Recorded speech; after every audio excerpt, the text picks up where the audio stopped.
याद करिए, यही समाजवादी पार्टी थी, यही समाजवादी पार्टी थी जिसने बाबा साहब भीमराव अंबेडकर जी के नाम पर बनाए गए मेडिकल कॉलेजेस का नाम बदल डाला था, उनके नाम पर बनाई हुई संस्थाओं का नाम बदल डाला था। असीम अरुण हमारे समाज कल्याण विभाग के मंत्री हैं, कन्नौज के विधायक हैं, इस आगरा में एसएसपी के रूप में उन्होंने कार्य भी किया है।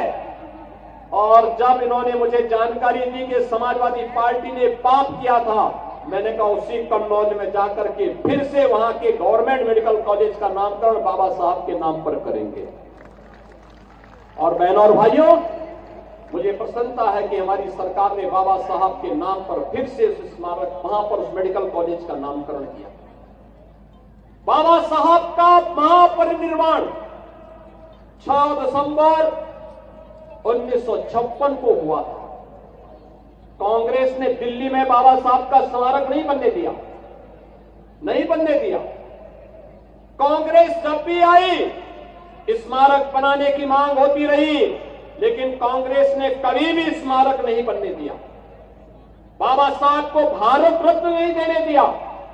कांग्रेस की पीढ़ियों के लिए तमाम कांग्रेस के नेहरू गांधी परिवार के सदस्यों के लिए 50-50 एकड़ के स्मारक बनाए गए, लेकिन बाबा साहब के नाम पर 1 इंच जमीन भी उन्होंने कांग्रेस ने दिल्ली में नहीं देने दी गई। बाबा साहब को के लिए भारत रत्न देने का काम तब हुआ जब श्रद्धेय अटल बिहारी वाजपेयी जी के द्वारा, भारतीय जनता पार्टी के द्वारा दिल्ली के अंदर सरकार को समर्थन किया जा रहा था। तब बाबा साहब को भारत रत्न से सम्मानित किया गया।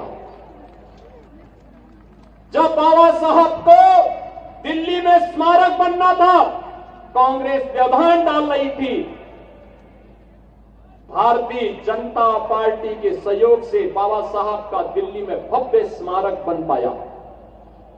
बाबा साहब की जन्मभूमि मऊ मध्य प्रदेश हो, बाबा साहब के द्वारा उच्च शिक्षा इंग्लैंड के जिस भवन में ली गई थी, इंग्लैंड के उस भवन को बाबा साहब के स्मारक के साथ साथ भारत से जाने वाले अनुसूचित जाति जनजाति के छात्रों के लिए उच्च शिक्षा का अध्ययन का केंद्र बनाने और स्कॉलरशिप की व्यवस्था ये प्रधानमंत्री मोदी जी के द्वारा किया गया। नागपुर में बाबा साहब की दीक्षा भूमि में भव्य स्मारक बनाने का काम प्रधानमंत्री मोदी